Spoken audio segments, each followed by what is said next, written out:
They call it logistics. I call it babysitting 3,000 tons of steel, rubber, and human stupidity moving at 70 miles per hour across the continental United States.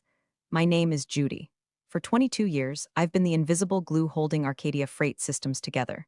You don't know me, but if you bought a toaster in the Midwest, a avocado in February, or a generator after a hurricane, I'm the reason it got there. I'm the contract renewal specialist, which is corporate speak for the woman who knows where the bodies are buried and has the shovel in her trunk. I don't have a corner office with a view of the skyline. I have a cubicle that smells like stale Dunkin' Donuts coffee and printer toner, buried deep in the operational bowels of the building. And I like it that way. The quiet allows me to hear the hum of the machine. I know when a port strike in Long Beach is going to screw up a delivery in Omaha 3 days before the union boss even decides to pick up a picket sign. I know which trucking consortiums are padding their mileage and which ones will drive through a blizzard because they owe me a favor from 2008. But let's get one thing straight before I tell you how I burned this place to the ground. I didn't want to be a hero. I just wanted to do my damn job. Hey, real quick, before I get into the blood and guts of how I took down a $1 billion empire with a single email, do me a solid and hit that subscribe button and upvote this story. It helps the algorithm know you like watching train wrecks in slow motion. Thanks. Now, back to the carnage. The problem started, as it always does, with a funeral. Old man Henderson, the founder, didn't die, but he retired to a vineyard in Tuscany that probably cost more than the GDP of a small island nation.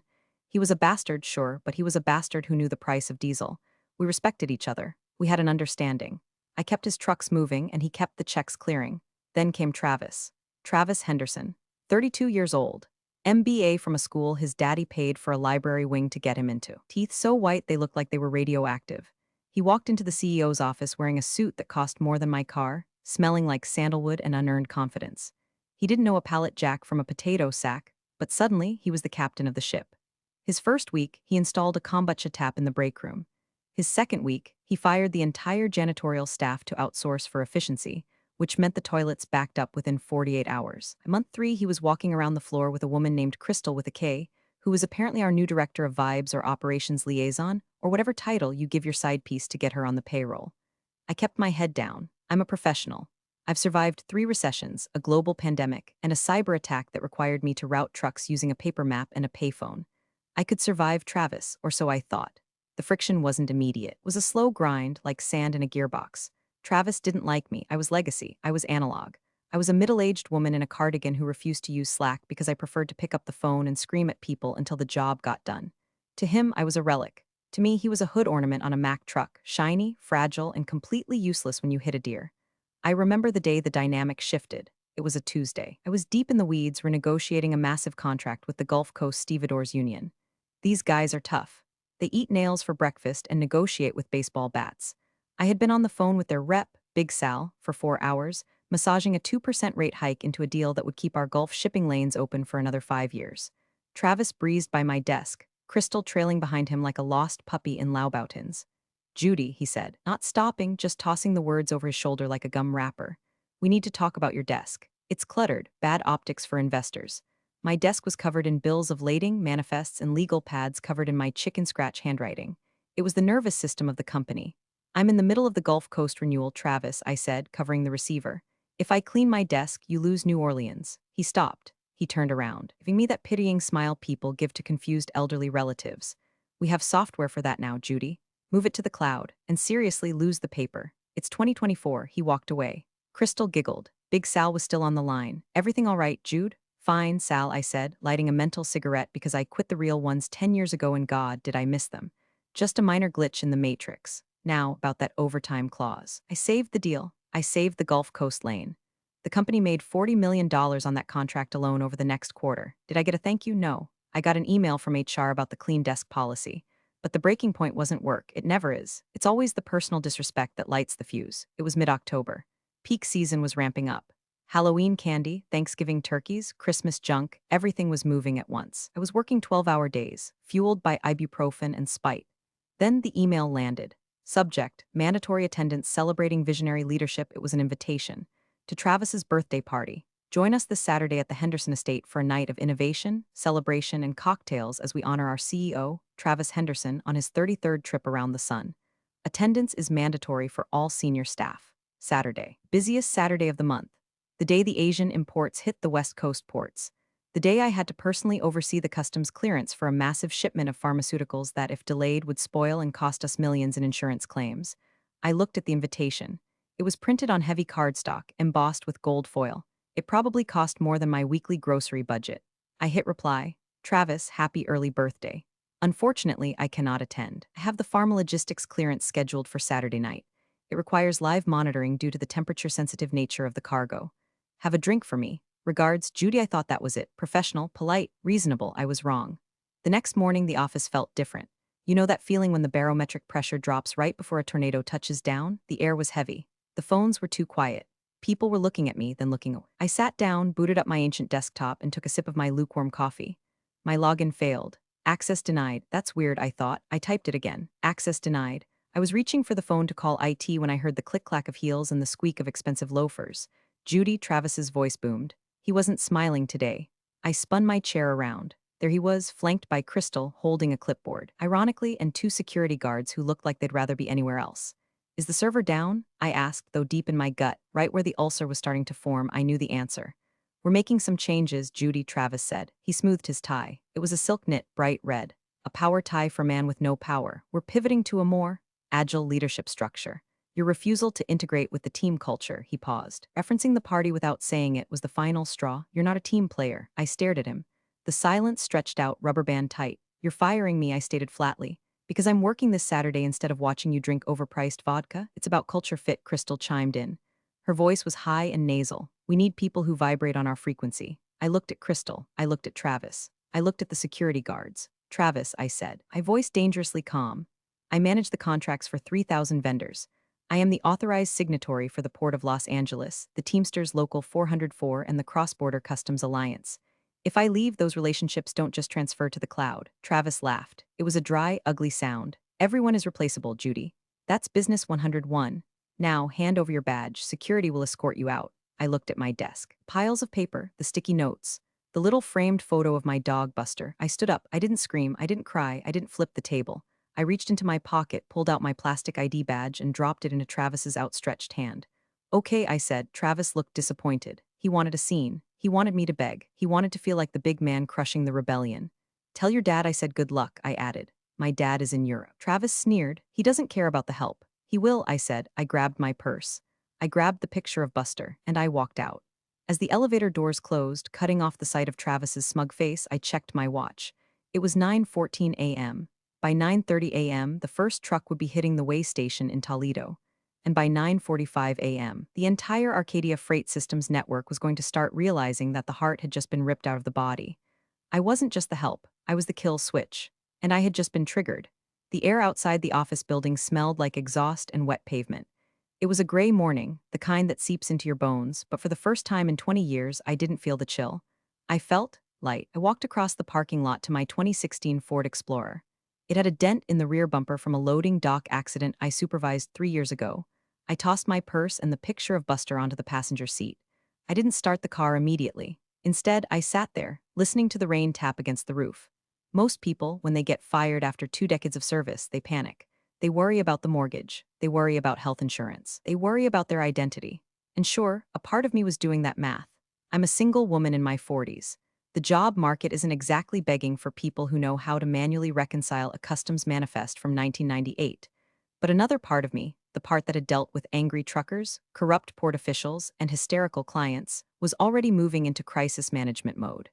Except this time, I wasn't managing the crisis for Arcadia. I was the crisis. I pulled out my phone. It was my personal cell, thank God. I've always kept a firewall between my life and the company's property. I opened my email app, not the company email, my access there was cut the second Travis smirked, but my personal Gmail. The address I had given to every major vendor, every union boss, and every port authority director over the last 2 decades, not for official business, but for emergencies. Call me here if the building burns down, I used to tell them. Well, I struck the match. Now it was time to watch it burn. I didn't send a mass blast, that's amateur hour, that looks like sabotage. No, I needed to be compliant. Maliciously, beautifully compliant. I typed out a draft. Subject, notice of change in authorized representation to whom it may concern, effective immediately, I, Judy Miller, no longer employed by Arcadia Freight Systems. As such, I am no longer the authorized signatory or point of contact for any active service level agreements, SLAs, rate negotiations, or compliance verifications. Per Clause 7B of our Standard Master Service Agreement, Key Personnel Continuity, please be advised that my departure may trigger an automatic review or suspension of credit terms pending the appointment of a qualified successor. Please direct all future urgent matters to Travis Henderson, CEO. Best regards, Judy. I read it over. It was dry, it was factual, it was legally bulletproof. Clause 7B, that was the magic bullet. See, years ago, when Arcadia was expanding aggressively, our credit rating was shaky. Vendors were nervous about getting paid.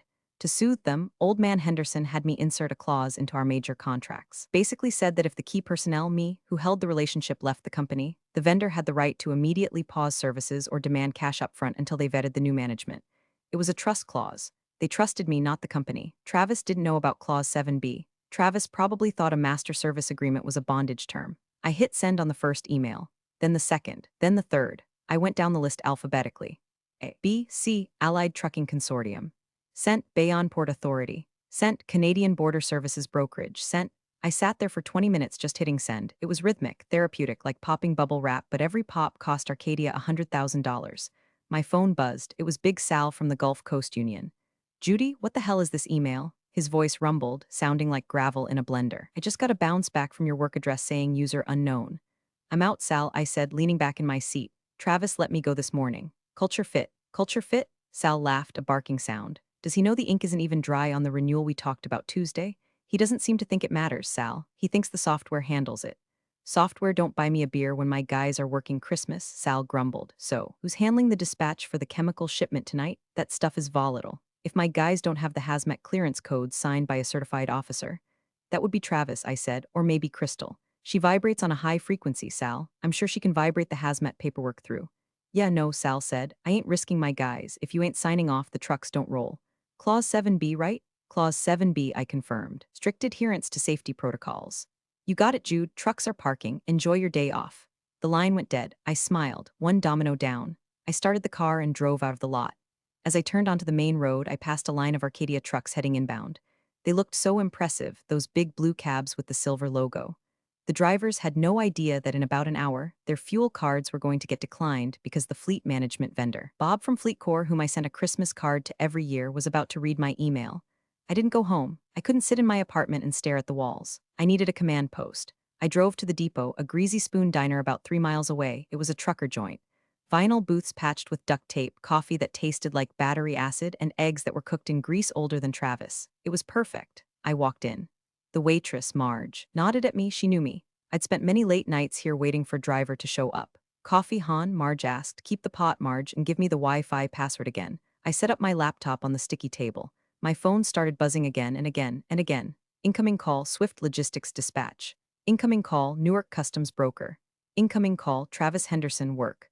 I stared at Travis's name dancing on the screen. I let it ring. He called again immediately. I let it ring again. I took a sip of the battery acid coffee. It tasted like freedom. I opened a new tab on my browser. I wasn't done yet. I had notified the vendors. Now I needed to notify the competitors, but not yet. That was too aggressive. First, I needed to let Travis sweat. I needed him to feel the silence of the phones not ringing in his office and the chaos of the phones ringing in everyone else's. I looked at the clock. 10:45 a.m. At 11 o'clock a.m., the daily cross-dock status meeting was scheduled to happen. Usually I ran it. I would tell the warehouse managers which trucks were late, which bays were open, and which orders were priority. Today, Crystal would be running it. I imagined Crystal standing in front of a room full of grizzled warehouse foremen, holding her clipboard, trying to explain why half the inbound fleet was parked on the side of the highway and why the customs brokers were demanding to speak to a Judy. Sorry, guys, I whispered to the empty diner booth. The frequency is about to get real low. Then a text message popped up, not from a vendor, from Linda, the payroll manager. She was a good egg. Quiet, religious, baked excellent brownies. Linda, Judy, OMG, are you gone? Travis is screaming in the hallway. He says you sabotaged the server. He can't access the vendor portal. I chuckled. I didn't sabotage anything. I just had the two-factor authentication code sent to my personal cell phone. Because IT, which was outsourced to a cheap firm in generic overseas location, had set it up that way 5 years ago and never changed it. I texted back. I didn't touch the server, Linda. But tell him the 2FA code expires in 60 seconds. He might want to hurry. I didn't send him the code. I just took a bite of my toast. The war had begun, and I had the high ground. The diner was filling up with the lunch rush. Drivers, construction workers, guys with names like Mac and Bud wearing neon vests. It was a symphony of clattering plates and blue-collar gossip. In the middle of it, I was the conductor of a silent orchestra of disaster. My laptop screen was a dashboard of my own making. I had a tracking site open, publicly available, by the way, monitoring the movements of Arcadia's fleet. Red dots were appearing on the map. A red dot meant a truck was stationary for more than 30 minutes. There was a cluster of red dots forming outside of Chicago. That would be the Midwest distribution hub. The gate codes for the secure yard were changed weekly. I used to text the new codes to the drivers every Monday morning. Today was Tuesday. We had a security protocol update that required a manual reset. I hadn't done the reset before I left. Travis, in his infinite wisdom, probably didn't even know the gate had a code. He probably thought it opened by magic or the sheer force of his charisma. My phone buzzed. A text from a number I didn't recognize, but the area code was 212 New York. Text, Miss Miller. This is Davidson, legal counsel for Atlantic Heavy Haul. Our trucks are locked out of the Arcadia yard in Jersey. Your office is unresponsive. Are we in breach or are you? I typed back, Mr. Davidson. I am no longer with Arcadia. Please refer to Clause 7B. I cannot authorize entry. Good luck. 3 minutes later, another red dot appeared on the map in New Jersey. It was working. The system wasn't breaking, it was freezing. It was a safety mechanism, like when the human body goes into shock to preserve the vital organs. The vendors were protecting themselves because the guarantor of their safety, me, was gone. I ordered a refill on the coffee. Marge poured it with a heavy hand. You look like you're planning a bank heist, sugar, she said, eyeing my laptop. Better, Marge, I said, I'm auditing one. At 12:30 p.m., my phone rang. It wasn't Travis this time. It was the frantic, breathless voice of Crystal. I debated not answering, but curiosity is a vice and I'm a sinner. This is Judy, I answered, my voice professional, calm, the voice of a woman who isn't currently watching a company implode. Judy, Crystal shrieked. She sounded like she was crying or hyperventilating. You have to give us the passwords. The drivers are calling the police. They're stuck at the gates. Crystal, I said gently. I don't have the passwords. They're on the server. We can't get into the server. Keeps asking for codes sent to your phone. Ah, I said, that's the two-factor authentication. Security protocol, very important for data integrity. Well, give me the code, she screamed. I can't, Crystal. I'm a civilian now. Sharing security credentials with unauthorized personnel is a violation of the Computer Fraud and Abuse Act. I could go to jail. You wouldn't want that, would you? There was a silence on the other end, a stunned, baffled silence. But Travis says you're holding the company hostage. Travis fired me, Crystal, effectively immediately. That means my clearance is revoked. If I give you that code, I'm hacking. I won't break the law for a company I don't work for. I'm putting you on speaker, she hissed. Judy, it was Travis. His voice was tight, strained. The arrogance was cracked, leaking panic. Stop playing games. Give us the code or I'm suing you for corporate sabotage. Travis, I said, leaning into the... You fired me for culture fit. You said I was replaceable. Surely your agile leadership team can figure out how to reset a password with the IT provider? We called IT.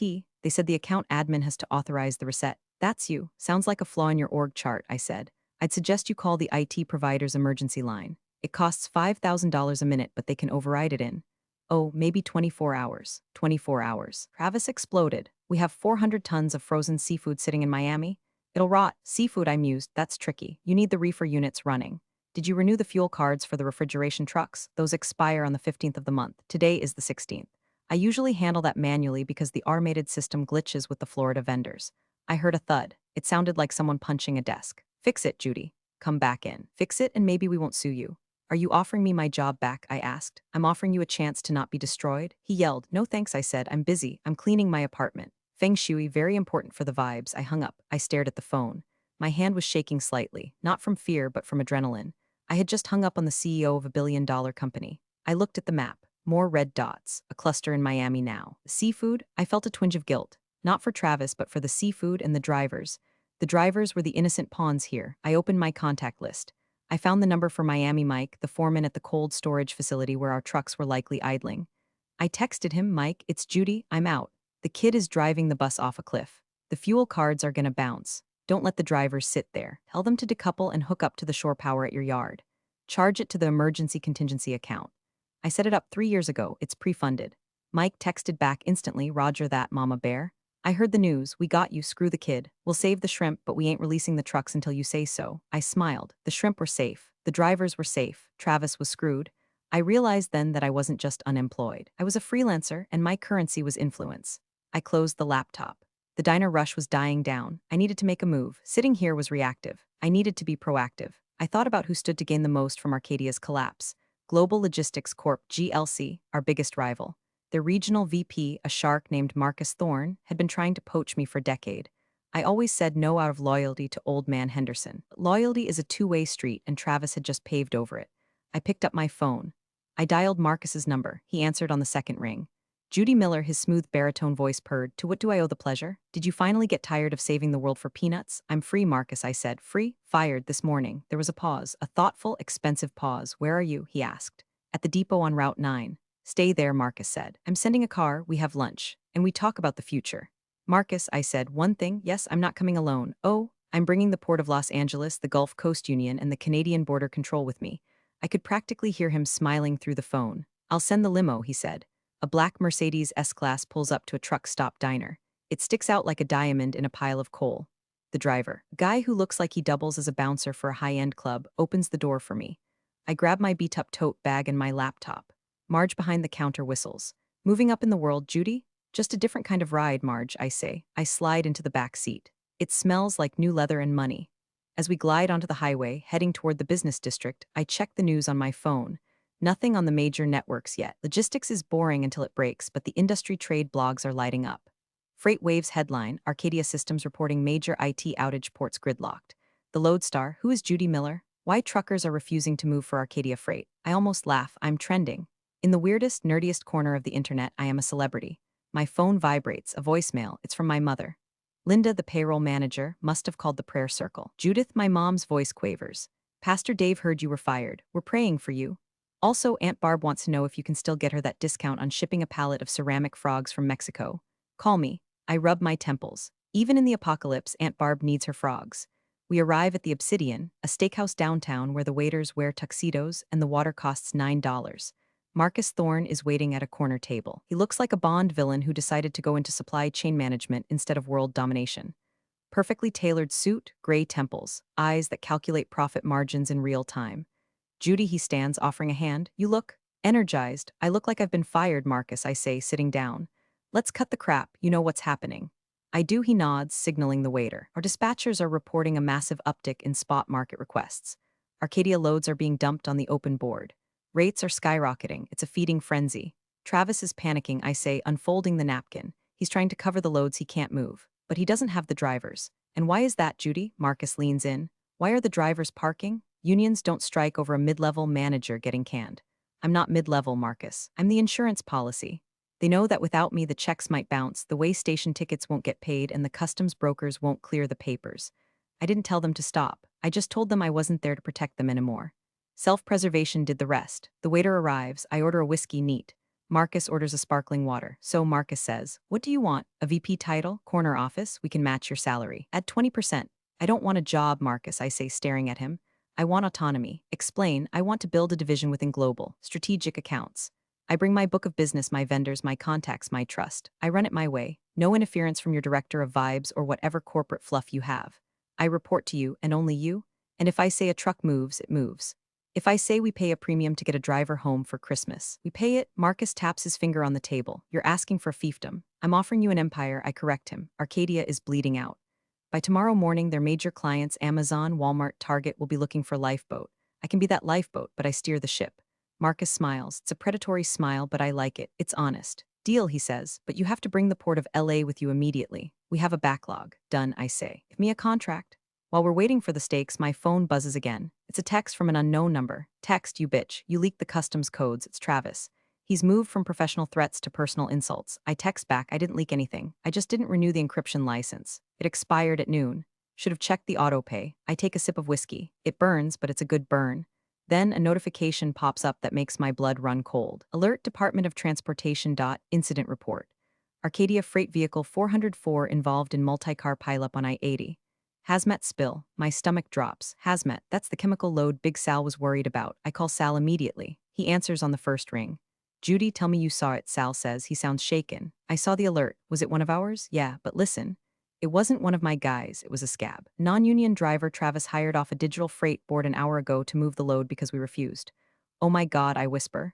The kid didn't have the hazmat endorsement, Judy. He took a corner too fast, jackknifed. Leaked industrial solvent all over the interstate. EPA is en route. This isn't just a delay anymore. This is a federal investigation. I close my eyes. This is what happens. This is the cost of arrogance. It's not just money. It's safety. It's lives. Is the driver okay? I ask. He's in the hospital. He'll live. But Arcadia, they're done, Judy. The DOT is going to ground the entire fleet for a safety audit. Mandatory immediate suspension of operations. I look at Marcus across the table. He sees the look on my face. What happened, he asks. Arcadia just killed itself, I say. Hazmat spill. Scab driver. DOT is shutting them down. Marcus whistles low. The stock is going to zero. Travis doesn't just need a lawyer, I say, standing up. He needs a priest. I grab my bag. Where are you going? Marcus asks. We haven't signed the papers. Draw them up, I say. I have to go make sure none of my people get dragged down with the ship. And then, I have to have a conversation with a very angry father. Old man Henderson, he lands in 2 hours, I say, checking the flight tracker I still have active for his private jet. And I'm going to meet him on the tarmac. This wasn't just business anymore, it was a rescue mission. I didn't go to the airport immediately. I went to the one place I knew Travis wouldn't look, but the people who actually mattered would find me, the archives. It wasn't a library. It was a storage facility in an industrial park where Arcadia kept physical copies of records dating back to the 80s. I had a key. I always had a key. I needed the original indemnity clauses signed by Old Man Henderson, ones that explicitly stated that safety compliance was the sole responsibility of the active CEO. I needed to prove that when I walked out, the chain of custody broke, and the negligence was 100% on Travis. I was digging through a box marked 2015 Hazardous Materials Protocols when the metal roll-up door rattled. I didn't flinch. I knew who it was. You're trespassing, Judy. I turned around. It was Saul Goodman. No, that's not his name, but it might as well be. Arthur Banks, Arcadia's general counsel. 60 years old, suit that cost more than my car, eyes that had seen everything and felt nothing. It's not trespassing if I still have the key, Arthur, I said, holding up a file, and technically I'm doing discovery for my own defense. Arthur sighed and walked in. He didn't look angry. He looked exhausted. He pulled a handkerchief from his pocket and wiped a spot on a dusty filing cabinet before leaning against it. The DOT is swarming the HQ, Arthur said. They seized the servers. Travis is locked in his office crying. Literally crying, Judy. Crystal is live streaming an apology on TikTok. It's grotesque. He hired a scab for hazmat load, Arthur. What did he expect? He expected you to fix it, Arthur said quietly. He thought you were bluffing. He didn't realize that you were the system. I didn't break it, Arthur, I said, my voice hard. I just stopped holding it together. I know, he said, that's why I'm here. The board is holding an emergency meeting tonight. They want to offer you a settlement, a big one, to come back, to talk to the DOT, to say this was a miscommunication during a transition. I laughed. It echoed in the cold storage unit. A miscommunication? A guy is in the hospital. EPA is scrubbing solvent off I-80.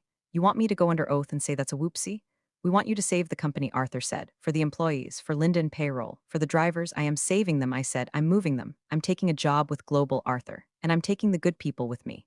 Arthur's face fell. He knew what that meant. It was the death knell. And Henderson, Arthur asked. Does he know? He knows the stock is tanking. He doesn't know why. But he lands in 40 minutes. He's going to blame you, Arthur warned.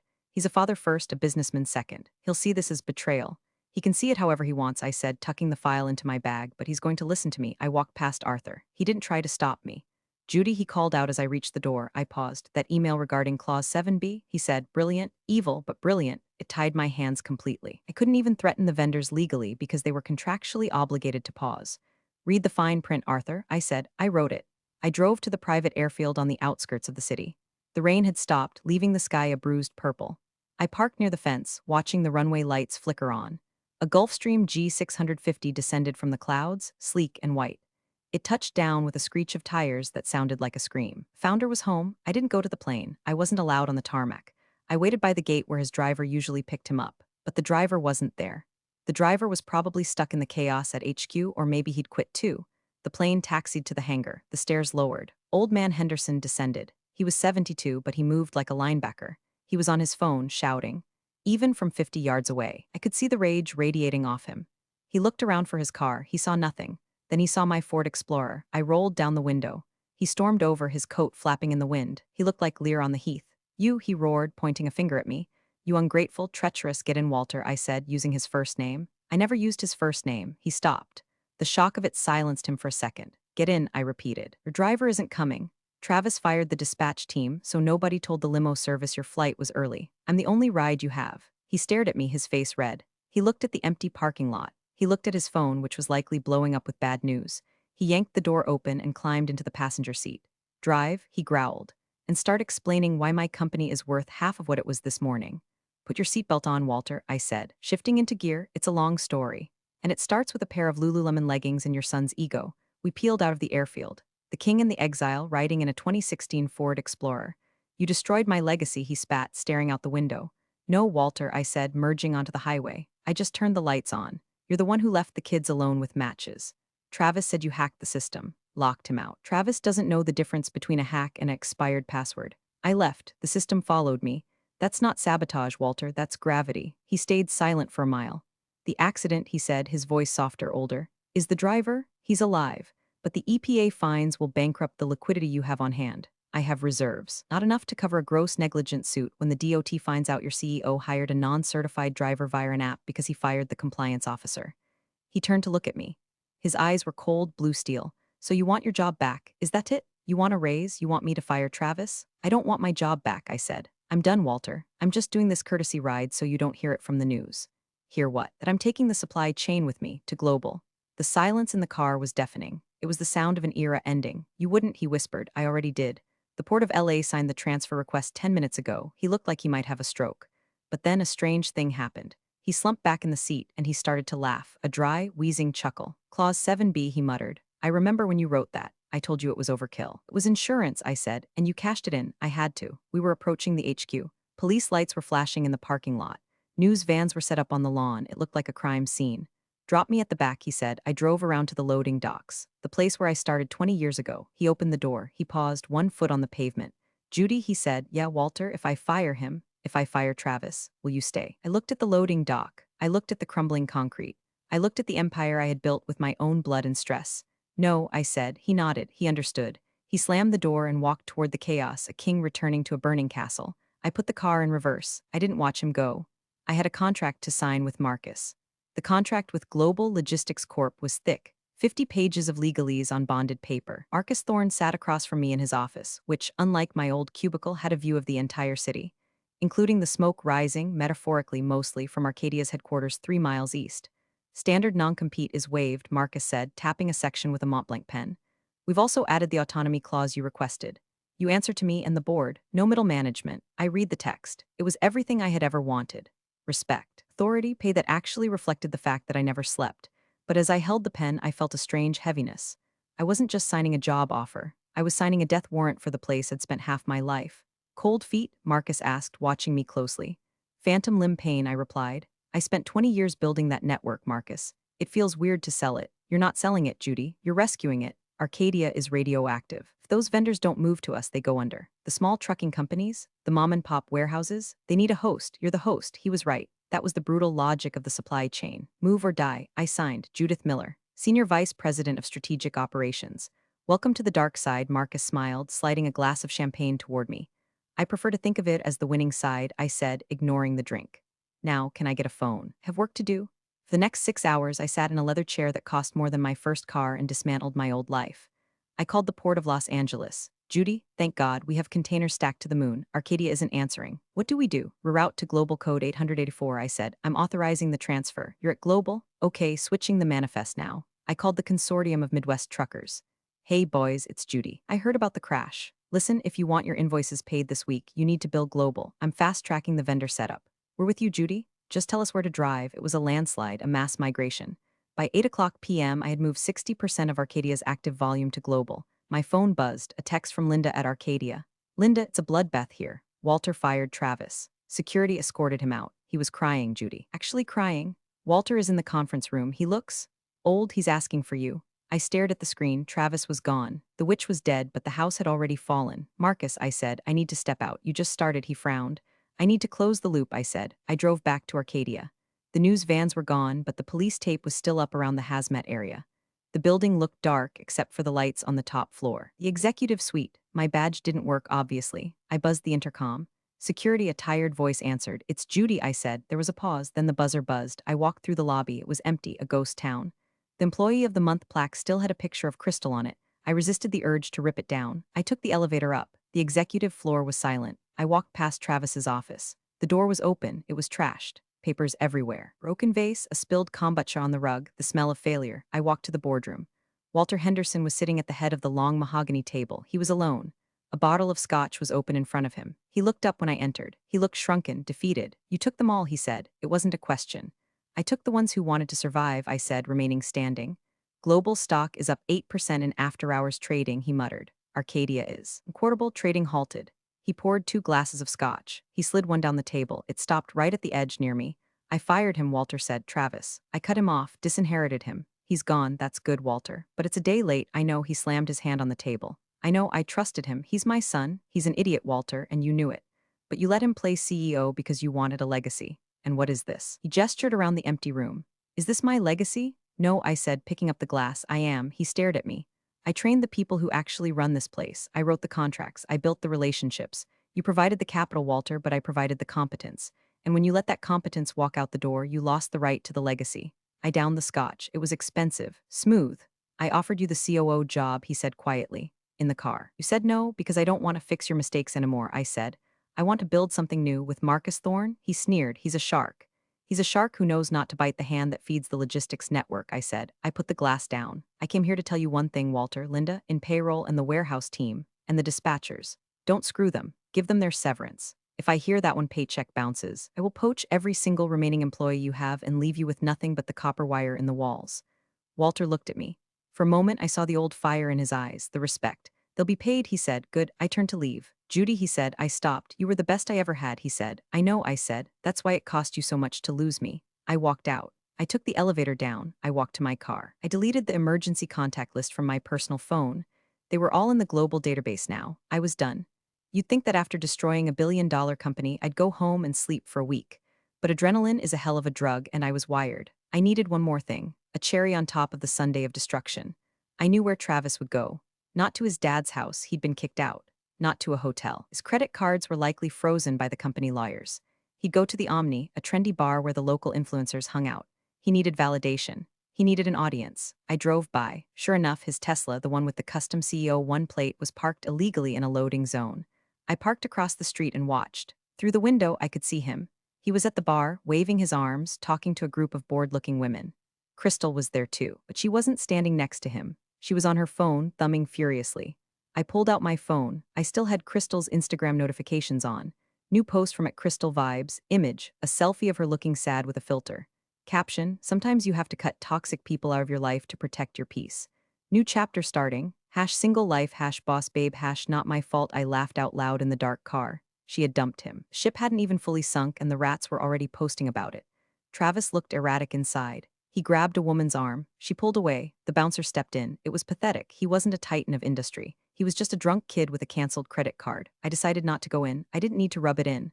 Watching him get bounced from a bar was satisfying enough. But then my phone rang. It was Linda. Again. Judy, she whispered. You need to see the company email. The one Travis just sent. He must have bypassed the server lock before he left. I don't have access, Linda. I'll forward it to your Gmail. Read it. I opened the email. From Travis Henderson, CEO, to all staff subject. The truth, you all think Judy is a hero? She's a traitor. She stole our clients. She sabotaged the servers. She's a bitter, old cat lady who couldn't handle the new vision. I am the victim here. My father is senile. I am the future. It was a manifesto of madness. Rambling, misspelled, full of caps lock rage. And then at the bottom, an attachment. Project Vibes Budgetex LSX. He had accidentally attached Crystal's department budget instead of whatever evidence he thought he had against me. I opened the spreadsheet. It wasn't a budget. It was a list of consulting fees paid to various shell companies for personal wellness, retreats, and aesthetic enhancements. He had been embezzling, using company funds to pay for Crystal's lifestyle. This wasn't just incompetence anymore. This was a felony. I forwarded the email to Arthur Banks, the lawyer. Subject, FYI body, you might want to call the FBI before they call you. 10 minutes later, I saw blue lights flashing in the rearview mirror, but they weren't for me. 2 police cruisers pulled up to the Omni. Officers went inside.